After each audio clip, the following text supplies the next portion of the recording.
어제 줌 공부 시간에 약속했던 것처럼 바로 우리 재정 강의 시작하겠습니다. 우리 기독교인들이 그걸 잘 모르더라고요. 재정이 뭔지. 목사는 이걸 또 어떻게 아냐? 제가 20년 전에 세상살이 할 때 제가 특별 강의를 배웠습니다. 이런 저도 공무원 생활하다가 철도 공무원 생활하다가 바로 신학 공부해서 목사가 된 케이스라 이런 걸 배울 수 있는 기회가 없었어요. 그리고 또 저희 아버지도 평생 공무원만 하셨지 무슨 뭐 장사를 하셨거나 사업을 하셨거나 그러셨던 분도 아니었고요. 배울 기회가 없었는데 20년 전에 주식을 하면서 그때 하루에 100만 원씩 한 번 갔는데 100만 원씩이었어요. 의심 넘어서 찾아보세요. 지킬 박사님이라고. 예, 지킬 박사와 하이디 씨가 아니라 잘 지키자에서 지킬 박사님.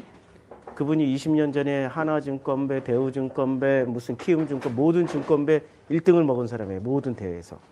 그래서 그분한테 갔더니 그분이 가르쳐 준 게 이게 마치 제가 초등학생이고 그분은 대학생이 미적분을 가르쳐 준 거예요. 몰랐어. 근데 그래서 주식이라는 걸 잘 모르고 도대체 이 세상에 뭐 재정이 뭔지를 잘 모르고 그냥 주식만 하면은 부자 되는 줄 알고 열심히 했는데 그게 안 되더라고요. 그래서 20년 동안 그걸 내려놓고 이제 목회할 때는 완전히 또 내려놨어요. 그런데 작년에 제가 각성을 했죠. 아니 왜 우리 교회는 부자가 안 와? 우리 교회 좀 부자가 와서 부자가 좀 오면은 좀 도움이 될 텐데. 이거 밑에다 이렇게 써놔야지. 이렇게 여기다 써놔야지. 프로슈코마이 교회 재정 강의 1. 여기서 이제 쓰면서 할게요. 이거 좋다 이거 확실히. 그래서 도대체 이 돈 버는 것과 상관없이 살았는데 작년에 제가 각성을 했어요. 우리 교회는 개척 7년 차, 8년 차인데 왜 돈 있는 분이 안 오시고 또 돈 있는 분이 왔다 도로 가실까? 도로 가버리실까? 그래서 참 하나님 앞에 진지하게 물어봤죠. 그랬더니 제 마음속에 요만큼의 목소리가 들리는 거예요. 야, 네가 옛날에 공부했잖아? 그거 가지고 네가 돈을 벌고 너희 교인들이 지금 가난하다고 하지 말고 교인들의 평균 부를 높여주면 너희 교회 성도들이 이거 왜 이래? 계속 평균 부를 높여주면 그분들이 돈 많은 장로나 돈 많은 권사가 와서 헌금하는 것보다 그게 더 좋지 않냐? 라고 요만한 목소리가 올라온 거예요. 그래서 그거 붙잡았어요. 그래서 작년 5월 달에 주식 강의를 시작하면서 제가 그동안에 미적분을 배웠던 초등학생이었어요. 경제적으로는 초등학생이었는데 그게 작년에 막 깨달아지기 시작하는 거예요. 작년부터. 5월 달부터 주식 강의 시작하면서 그래서 주식 강의를 시작하면서 뭐가 깨달아졌냐면 자산이라는 것에 눈을 떴어요. 자산. 이 자산이라는 것을 여기 보면 자산이라는 단어를 쳤더니 되게 많아요. 자산. 근데 우리가 읽어야 될 자산은 요겁니다. 요거. 뭐 발음도 나오네. 자산. 발음도 나와요. 다시 한번 들려드릴게요. 예, 자산을 알아야 우리가 도대체 무엇이 우리에게 유익하고 앞으로 우리의 미래는 무엇이 우리의 미래를 살아가는데 편안하게 우리가 원하는 미래를 제공해 줄까? 이 자산을 이해를 해야 됩니다. 자산. 그래서 한번 읽어 드릴게요. 이게 개인 법인이 소유하고 있는 경제적 가치가 있는 유형 무형의 재산. 자산을 재산이라고 그래요. 유형 무형의 재산, 유동 자산과 고정 자산으로 분류를 할 수 있다. 유동 자산과 고정 자산. 그러니까 유동자산, 고정자산을 유형자산과 무슨 뭐 무형자산 뭐 여러 가지로 얘기할 수 있겠죠. 그 다음에 소득을 축적한 것을 자산이라고 하고요. 유형 무형의 유가물로서 부채의 담보가 될 수 있는 것, 이것을 자산이라고 그래요. 근데 이 자산에 대한 이해가 있을 때 우리가 주식을 하든 아니면 이 세상을 살아가든 미래를 준비할 수 있다는 거예요. 자, 첫 번째. 우리는 이제까지 세상 살면서 돈을 늘리려고 살았어요? 아니면 자산을 늘리려고 살았어요? 돈을 늘리려고 살았잖아요. 돈만 많이 벌면 된다고 그랬잖아. 근데 기독교에서는 뭐라고 가르쳐줘요? 돈은 만악의 근원이라고 가르쳤는데 우리 기독교인들이 돈을 벌면 벌수록 뭐가 돼요? 죄인이 되잖아. 그런데도 또 기도원 가서 기도하면 무슨 기도를 합니까? 축복받아야 된다고 막 돈을 벌게 해주시라고 이런 기도하잖아요. 굉장히 이기적인 인간들이. 이게 지금 앞뒤가 안 맞는다고. 돈은 만악의 근원이라고 교회에서 가르치는데 또 교회 목사들은 축복받을 자다, 돈 벌 자다 뭐 이러고 또 기도를 해줘요. 앞뒤가 안 맞잖아. 그리고 돈이라는 것은 제일 확실한 게 돈이 확실할까요? 자산이 확실할까요? 예? 아니, 돈을 바꿔드릴게요. 현금이 확실할까요? 아니면은 자산이 확실할까요? 그렇죠? 현금이 확실하다고 생각하죠? 자, 현금이 나한테 지금 10억이 들어왔어. 10억이 들어왔는데 이 10억이 전부 다 내가 벌어서 내가 가지고 있어. 내가 벌어서 내가 가지고 있으니까 이게 전부 다 내 현금이 될까요? 아니면 내 것이 됐다가도 또 순식간에 다른 데로 넘어갈 수 있을까요? 왜 돈인 줄 아세요? 우리말에 왜 돈인 줄 아세요? 돌고 돌아서. 그러니까 현금 10억이 돌고 돈되니까 10억을 주머니에 넣고 있어봐. 제일 먼저 이 10억을 나도 내 돈이라고 생각하는데 제일 먼저 누가 또 그 10억을 내가 가지고 있는 10억을 저거 내 거야 라고 생각을 해요? 예, 내 와이프, 그 다음에 내 자식들, 그 다음에 내 부모, 내 형제들, 사돈의 팔촌까지 전부 다 희한하게 갑자기 큰 돈 생기면 전부 다 누구 돈이라고 생각해? 전부 자기 거라고 생각해. 심지어 친한 친구까지 전부 지 돈이라고 생각해요. 그래서 어떻게 해요? 갑자기 친해져. 막 친절하게 해주고 엄청 잘해주고 선물 사가지고 오고. 그러면 우리는 자산 관리를 해보지 못한 사람은 어떻게 해요? 이 돈을 휙 날려. 기분 좋아서 퍼주고 또 심지어는 남자들한테는 누가 붙어요? 여자들이 붙어. 이 전문적으로 붙어서 뜯어먹는 여자들을 꽃뱀이라고 그래. 안 붙을 것 같죠? 돈 냄새 풍기고 다녀봐요. 반드시 붙어요. 그럼 여자들한테 붙는 꽃뱀은 제비족이라고 그래. 반드시 꽃뱀과 제비족이 붙습니다. 그러니까 이 돈은 돌고 돌아서 내가 10억이 있다 하더라도 자산으로 돌리지 않는 이상 그건 자산이 될 수가 없어요. 그냥 들고 있는 것뿐이야. 통장에 들어있는 것뿐이야. 그래서 이 돈은 결코 제 생각에 이건 학자들이 분류하는 거 아니에요. 학자들은 다르게 분류할 수 있지만 제가 살면서 경험하고 체험했고 그리고 살면서 쌓아놓은 노하우에 의하면 이 돈은 결코 자산이 될 수가 없습니다. 자산으로 전환될 때 자산이 되는 거예요. 그리고 거꾸로 내가 플러스 10억이 있는데 마이너스 10억을 대출을 받았어. 마이너스 10억을 대출을 받았어. 그럼 이건 이거 빚이라고 그러죠. 이제 빚은 졌는데 현금이 지금 내 손에 있어. 그러면 이게 내 자산이 될까요? 안 될까요? 아니 지금 10억을 내가 손에 들고 있는데 대출을 받은 10억이야. 누구한테 빌렸어. 대출을 받았던 빌렸던 아니면 있잖아요. 뭐니 해가지고 빌렸어. 아시죠? 네, 이런 데서 빌리면은 참 위험하죠. 이자도 세고 못 갚으면은 막 누가 찾아와서 이렇게 집안에 들어 누워가지고 막 주먹질하고 빵빵 때리면서 갚으라고 그러고 그런데 있잖아요. 근데 이 마이너스 10억을 빌렸어. 그러면 이게 지금 내 걸까요? 남의 걸까요? 이거 확실히 구분이 되죠. 남의 거죠. 남의 건데 이 남의 것도 자산으로 돌려놓으면 누구께 돼요? 내게 돼요. 자, 내가 이제까지 살면서 신기한 게 있어. 나는 열심히 월급 받아서 세금 내고 열심히 내가 통장에 저축한 돈 가지고 그 돈 가지고 쓰고 살고 있어. 정직하게. 그런데 이 세상에서 성공한 사람들을 보니까 세상에 남의 돈으로 다 남의 돈 갖다 쓰는 사람들이 다 부자야. 내 돈 쓰는 사람은 다 가난해. 그렇죠? 안 믿어지시죠? 지금 대한민국 모든 회사의 부채 비율을 보세요. 예. 예. 다 부채 비율을 보면 우리 집의 부채 비율은 내가 지금 우리 집의 부채 비율 이 마이너스 10억쯤 된다. 한 사람도 없을 거야. 빌릴 재주도 없고. 근데 삼성전자나 현대건설이나 이런 데는 마이너스 몇십조 혹은 몇천억 정도가 있단 말이에요. 그걸 이 사람들은 자산으로 잡을까요? 아니면은 그냥 이게 마이너스 10억으로 계속 기록해 놓을까요? 자산으로 잡는다고. 그러니까 이 마이너스 10억을 대출받을 수 있는 실력이라면 자산을 늘릴 수 있는 사람이야. 근데 우리는 뭐가 부담이다? 그거 어떻게 갚아요? 힘들어 죽겠어요. 갚을 거 생각하고 미리 포기해버리는데 거기서부터 바로 자산 관리의 원칙이 나옵니다.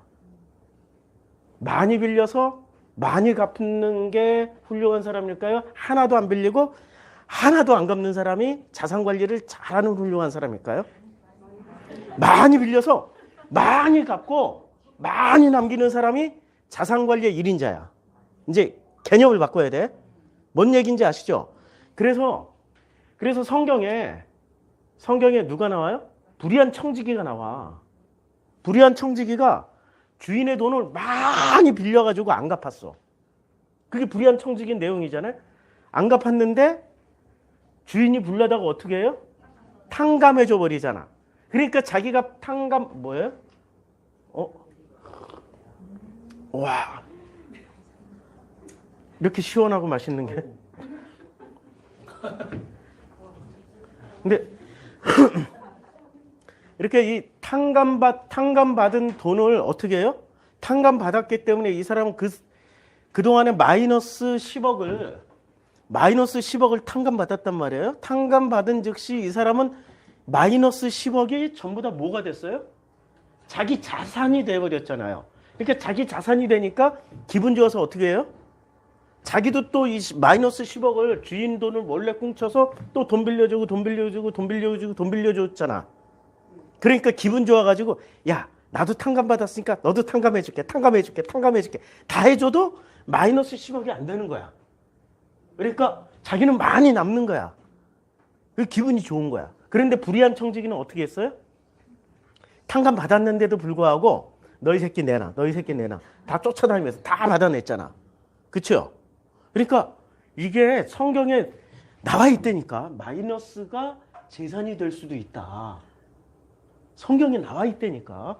그러면 하나님은 마이너스 10억 빚진 자가 더 훌륭하다고 그래요? 마이너스 100억 빚진 자가 더 훌륭하다고 그래요? 마이너스 1000억 빚진 자가 더 훌륭하다고 그래요? 성경에서 뭐라고 얘기를 해요? 마이너스 1000억. 많이 빚진 자가 많이 탕감받는 게 최고라고 얘기를 해. 이해가 되죠? 아니, 성경에 이렇게 자산관리의 원칙에 대해서 다 나와 있는데 목사님들이 이런 거는 안 가르쳐줘. 마이너스 10억보다 마이너스 1000억을 빚지고 있다가 한꺼번에 탕감을 탁 받는 자가 얼마나 할렐루야야. 맞죠? 예. 이제 자산관리의 원칙은 빚을 많이 지고 많이 갚고 다 갚아주고 또 많이 남겨서 살아가는 게 훌륭하다. 이게 성경의 원리예요. 목사님 그거 어떻게 아니 이걸 빚이라고 생각하지 말고 죄라고 생각하면 되게 쉽잖아요. 그렇죠? 쉽죠? 예. 자, 이제 재산관리의 원칙. 돈은 첫 번째, 돈은 돌고 돌기 때문에 돈을 많이 가지고 있는 것보다는 그 돈을 빠른 시간 내에 자산으로 전환해야 된다. 이것만 분명히 알고 있으면 돼요. 그러면 이제 돈에 대해서는 알았어요. 돈은 플러스 10억이든지 마이너스 10억이든지 똑같은 자산이 된다. 자산으로 전환할 수 있다. 지금 한 거 요약 정리해 주는 거예요. 앞으로 이제 강의 시간이 10분밖에 안 남았네. 일찍 시작했는데도. 자, 그 다음에 자산으로 들어가겠습니다. 돈이냐 자산이냐? 그럼 돈이 중요한 거예요? 자산이 중요한 거예요? 자산이 훨씬 중요한 거야. 돈을 버는 목적은 자산을 늘리기 위한 거야. 무슨 말인지 알겠죠? 근데 이 자산은 도대체 자산은 뭐가 있을까? 뭐 위키백과 찾아보고 뭐 여러 가지 찾아보는데 자산은 두 가지가 있어요. 딱 제가 정리한 거예요. 자산에는 두 가지가 있는데 하나는 보이는 자산. 보이는 자산. 그다음에 두 번째는 보이지 않는 자산. 보이지 않는 자산. 그럼 보이는 자산에는 뭐 유동자산, 그다음에 부동자산 뭐 여러 가지 나와요. 이거 뭐 다 알면 좋겠죠. 왜냐면 이걸 알아야 재무제표 만들고 뭐를 재산을 관리하고 이런 거 다 할 수 있는데 자, 여기서 보자. 재산과 자산. 재산은 현실적으로 이용성 내지는 환가성이 있는 것으로 동산, 부동산, 채권, 유가증권, 무채제 재산권 등의 사실관계를 포함하는 개념이다. 따라서 재산은 현실적으로 이용 가능성이 있는지의 여부에 따라서 가치의 존부가 결정돼. 말이 좀 어렵잖아. 한마디로 지금 당장 내가 쓸 수 있는 것은 재산. 그다음에 이에 반해 자산은 손익계산에 관한 회계학적 개념으로 수익에 대한 것을 의미하며 비용으로서 소비가 되고 수익에 의해 회수된다. 따라서 자산은 소비되었으나 즉 현실적 이용이 없으나 아직 수익으로 전환되지 않고 비용으로서 유보되어 있는 것, 즉 차기에 수익으로 전환할 것도 역시 가치가 인정되어 자산의 개념에 포함된다. 그러니까 재산은 마치 현금과 같은 거야. 지금 쓰면 재산이 되고 그냥 가지고 있으면 이제 가지고 있고 땅에다 묻어놨다든지 땅에다 묻어놨다든지 유동자산, 부동자산, 땅에다 묻어놨더니 건물에 묻어놨 금을 샀다든지 채권을 샀다든지 이러면 자산이 되어버리는 거죠. 왜냐면 그것을 바로 수익 전환으로 막 돌릴 수 있으면 좋은데 이게 언제 수익이 될지 언제 이게 수익이 안 날지 잘 모르잖아요. 땅값이 오를지 내릴지도 잘 모르잖아. 자, 계산법. 자산은 보세요. 부채 플러스 자본이에요. 자산은 뭐라고요? 자산은 첫 번째 부채 플러스 뭐라고? 자기 자본. 여기서 중요한 거는 부채야, 부채. 아까 우리 마이너스 10억 얘기했죠? 마이너스 10억도 뭐가 돼요? 자산이 된다고요. 마이너스 10억도. 근데 우리는 평범하게 살아온 우리들은 빚지는 것이 죽기만큼 싫어하잖아. 막 뭔가 매여 있는 것 같고 막 스트레스 받고 죽을 것 같아. 그래서 빚지는 걸 싫어해. 그런데 이 세상에서 돈 버는 사람은 뭐를 잘 끌어다 쓰는 사람이에요? 부채. 자기 돈으로 사업하는 사람은 자기 자본 100% 자기 자본으로 사업할 수 있는 사람이 있다면 얼마나 좋겠어요? 근데 이 세상은 그렇게 안 된다고. 100% 자기 자본으로 갑자기 삼성전자를 탁 만들어냈다. 그거 있을 수 없는 일이야. 대부분 부채를 끌어다 써요. 근데 부채를 끌어다 쓰는 게 뭐가 되죠? 그게 실력이야. 그게 실력이라고. 이거 잘 끌어다 쓰고 잘 갚으면 되는 거예요. 문제는 잘만 갚으면 돼. 잘 끌어다 쓰고 잘 갚고 그리고도 남는 것이 있다면은 그 사람은 뛰어난 자산 관리자야. 자, 그러니까 돈의 개념에서 지금 어디로 넘어온 거예요? 자산으로 넘어왔죠. 돈이 중요한 게 아니라 자산이 훨씬 중요한 거예요. 돈을 늘릴 생각을 하지 말고 뭐를 늘리자? 자산을 늘리자. 한번 이거는 복습. 돈을 늘리지 말고 자산을 늘려야 돼. 근데 자산은 보이는 자산은 공부하면 나와요. 유동자산, 부동자산 뭐 되게 많아요. 한번 읽고 갈게요. 유동자산. 자, 당좌자산 무슨 재고자산 이렇게 있는데 자, 당좌자산 중에는 투자자산, 유형자산, 무형자산이 있고요. 기타 비유동자산이 있어요. 근데 이걸 한마디로 말하면은 현금 및 현금성 자산, 단기 투자자, 매출, 채권, 성급, 이윤, 뭐 기타 상품, 제품, 반제품, 제공품 한마디로 말해가지고 그냥 토지, 설비 자산, 건설 중인 뭐 이런 거. 그러니까 이걸 딱 요약해서 이렇게 말씀드리면 돼. 유동자산은 1년 이내에 현금화될 수 있는 자산. 비유동자산은 1년 이내에 현금화되지 않는 자산. 그러니까 자산 총계는 유동자산 플러스 비유동자산이라고 돼 있는데 이렇게 생겨요. 보이는 자산은 유동자산과 부동자산으로 해요. 그러니까 부동자산은 부동산이란 말이에요. 아파트 사고 뭐하고 유동자산. 뭐 나중에 공부해 보세요. 근데 이것들이 유동자산과 부동자산을 우리는 자산에 제일 중요한 게 보이는 자산에 집중하잖아요. 근데 실제로 지금 여기서도 보이지 않는 자산을 얘기를 안 해준다고. 근데 제가 인생을 살아보고 성경을 읽어보니까 진짜 중요한 자산은 보이는 자산, 내가 지금 확보하고 있고 가지고 있는 보이는 자산이 아니라 무슨 자산이 중요해요? 보이지 않는 자산이 훨씬 중요해. 보이지 않는 자산은 저는 이렇게 나눠요. 책은 이렇게 안 나눠. 내가 나누는 거야, 내가. 그러니까 이건 저는 성경의 전문가지 이 자산 관리의 전문가는 아니지만 그냥 내가 살면서 깨닫고 느끼고 체험한 것을 얘기하는 거예요. 학문적으로 따지지 마시라고. 학문적으로. 근데 제가 생각하는 보이는 자산은 이거는 그냥 늘려가기만 하면 돼. 이거는 현금을 여기다 투입하거나 아니면 내가 또 마이너스 대출을 받아서 여기 투입만 하면 돼. 이런 건 늘어날 수 있는 자산이야. 그런데 보이지 않는 자산은 어려서부터 만들어 가야 돼요. 이게 첫 번째가 뭐냐면 보이지 않는 자산의 첫 번째가 실력이야. 실력을 계속 키워야 돼. 두 번째가 뭐냐? 관계야, 관계. 아니, 관계가 좋아야 돼. 아버지와 어머니와의 관계가 좋아야 되고 형제들 간의 관계가 좋아야 되고 그 다음에 이웃과의 관계가 좋아야 되고 친구와의 관계가 좋아. 그래서 보이는 자산이 홀다닥 망했어. 유동자산, 부동자산이 망했어. 마이너스 10억이 났어. 그런데 이걸 복구를 하려면 플러스 10억을 플러스 10억으로 그걸 어디서 해요? 실력이 있고 관계가 좋으면 뭐가 쌓여요? 신용이 쌓이죠. 신용으로 대출을 받을 수 있다고. 그래서 망해도 일어날 수 있어. 요 세 가지만 갖춰도 보이지 않는 자산에 실력과 관계와 신용만 있으면 무너져도 다시 일어날 수 있어요. 자, 제가 손정이라는 분 혹시 아시죠? 손정이. 이렇게 생겼어요, 손정이. 예? 참 잘생겼어요. 이 소프트뱅크의 회장님이시고 이분이 일본에서 사업을 하시다가 망했어요. 돈이 한 푼도 없었어. 마이너스 이분은 보통 마이너스 몇십억이가 아니라 마이너스 몇천억의 손실을 입었어. 그런데 이분이 새롭게 이분이 지금 우리나라에 지금 현금을 얼마를 확보하고 있냐면 100조를 확보하고 있는 분이셔요. 100조를 어디다 투자했어요? 제일 먼저 투자한 데가 지금 현재 한국의 쿠팡에다 투자했어. 마이너스 10조 날. 근데 한 방에 마이너스 10조 났던 게 지금 어떻게 됐어요? 한 방에 몇십 조를 확 수익이 나버린 거야. 여기 투자의 규제라고 그래요.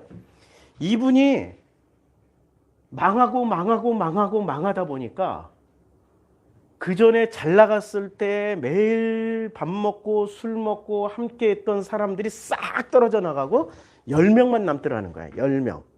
근데 그 10명이 다시 투자금을 모아주고 당신은 실력이 있고 당신은 반드시 일어설 거라고 이렇게 투자금을 모아서 일어날 수 있었던 계기가 됐던 거예요. 그래서 제일 먼저 어디다 투자했어? 알리바마. 마윈의 알리바마. 마윈이라고 해서 시골 영어 선생님이 초라하게 생겼는데 근데 그 마윈을 딱 알아본 거야. 그리고 마윈에게 몰빵 투자했어요. 그리고 그 지분의 50% 이상을 가져왔어. 근데 알리바마가 얼마나 큰 회사가 됐냐면 알리바바.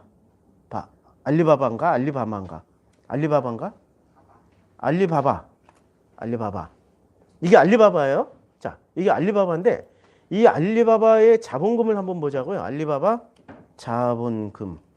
회사 총액 기준이 얼마냐면 알리바바 그룹은 알리바바 그룹 이렇게 돼 있어요. 마윈 전 세계 사업 지역이 전 세계야. 지금 자본금이 얼마냐? 매출액이 얼마고 자본금이 트릴리언이니까 내가 계산을 못 하겠어. 트릴리언이 얼마야 도대체? 이게 7조, 10조, 100조, 1000조의 경이네? 빌리언이니까. 지금 자본금이 우리나라 삼성전자 10개 이상을 합친 엄청난 자본금으로 성장해버린 거예요. 그러니까 거기에 지분의 거의 절반을 초창기에 2천억 가지고 투자해가지고 얼마를 거뒀어요? 아니 그냥 몇십조 몇백조로 확 거둬들인 분이 누구라고? 손정희. 근데 손정희가 어떻게 일어섰어요? 보이는 자산으로 일어섰습니까? 보이지 않는 자산으로 일어섰습니까? 보이지 않는 자산이 중요한 거예요. 지금부터 내가 자산을 늘리고 싶다면은 보이는 자산에 우선 투자할 게 아니라 보이지 않는 자산에 투자를 해야 된다고. 근데 이 보이지 않는 자산은 요건 세상이 얘기하는 거고, 저는 플러스 뭐가 있어야 돼? 운빨이 있어야 돼. 운빨. 자, 운빨이 있어야 돼. 운이 있어야 돼. 그 손장이가 알리바마를 만날 수 있었던 거는 운이에요, 실력이에요? 운이 좋은 거야. 운이 좋은 거야. 아무리 찾아도 안 보이거든. 근데 운이 좋은 거야. 운빨은 그런데 누가 관리해? 이 운빨은 하나님이 관리해. 됐네. 보이지 않는 자산을 관리하기 위해서는 실력, 관계, 신용을 다 갖춰야 되는데 제일 중요한 거는 하나님과의 관계를 튼튼히 하고 하나님과의 신용, 나와의 신용을 잘 쌓고 있으면 언제든지 뭐가 들어온다? 운빨. 자, 늘 우리 청소년들에게, 우리 자녀들에게 물어보는 게 있는데, 야, 실력 좋은 사람이 성공하겠냐? 운 좋은 사람이 성공하겠냐? 이러면 애들은 뭘 선택해요? 실력을 선택하죠. 근데 이제 우리 어른들이니까 실력 좋은 사람이 성공해요? 운 좋은 사람이 성공해요? 인생 살다 보니까 확실히 답이 나오죠. 운 좋은 사람이 성공해. 근데 이 온 우주의 운은 누가 다 관리를 해요? 하나님이 관리한다고. 그러니까 우리가 보이지 않는 자산에 진짜 자산 관리를 하고 싶으면, 진짜 자산을 늘리고 싶으면 어디에 투자해야 돼요? 보이는 자산이 아니라 가장 먼저 보이지 않는 자산, 그것도 모든 운빨을 관리하고 계시는 하나님과의 관계와 하나님과의 신용을 튼튼하게 하면은 그 다음부터는 열려요. 목사님 어떻게 해요? 저 보이지 않는 자산을 어떻게 관리하냐면 주식으로 돈을 벌었어. 오늘 정말 상한가 갔어. 그래가지고 주머니에 1,000만 원이 생겼어. 기분이 좋아. 기분이 좋아서 1,000만 원 가지고 앞으로 또 1,000만 원, 1,000만 원, 1,000만 원 해서 한 1억 생길 걸 예상을 하고 어떤 놈은 람보르기니를 뽑았어. 기분 좋아. 람보르기니를 탁 뽑고 있잖아요. 람보르 땡땡 하고 하는 차. 그걸 뽑아가지고 친구들 앞에서 쫙 몰고 폼 잡았어.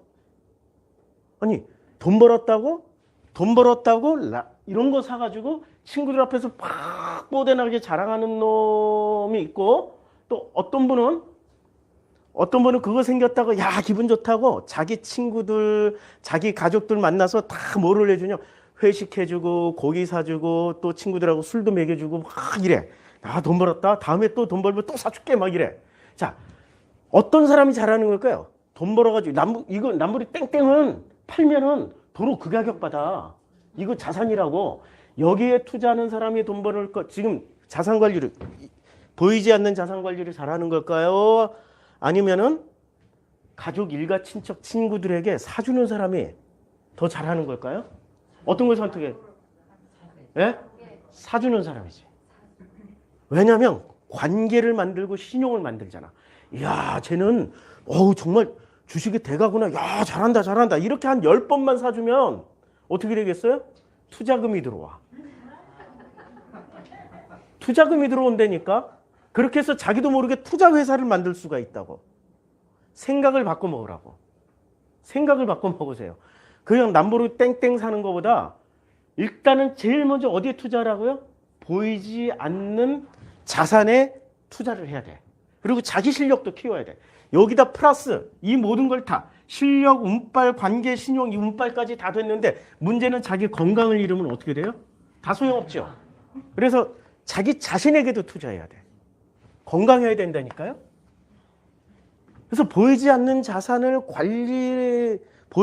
자산부터 관리할 수 있는 사람이 앞으로 자산 관리의 대가가 될 겁니다.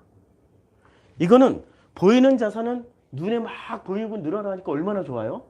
그런데 보이지 않는 자산은 지금 늘어나는 것이 보이지 않더라도 앞으로 먼 미래, 나 때는 안 되더라도 내 자녀 때에는 반드시 이게 넘어가게 돼 있어요. 근데 보이는 자산을 넘겨주잖아요. 나 때는 보이는 자산을 관리를 잘했는데 내 자녀 때는 관리를 못할 수도 있어. 무슨 얘기인지 알겠죠? 그러니까 우리 기독교인은 어디에 집중해야 돼요? 보이지 않는 자산에게 집중해서 여기에 최선을 다하는 사람이 우리 기독교인의 자산관리의 원칙입니다. 첫 번째, 운빨은 하나님이, 온 우주의 운빨은 주님이 다 하신다. 주님과의 관계와 신용을 최선을 다해라. 이게 이제 오늘 강의 내용입니다. 제가 20분에 25분에 시작했는데 30분 끝났네. 다음 주도 또 할게요. 다음 주도 이 자산관리 1. 유익했죠? 예. 자, 이제 찬양함으로 이제 준비하겠습니다. 예배.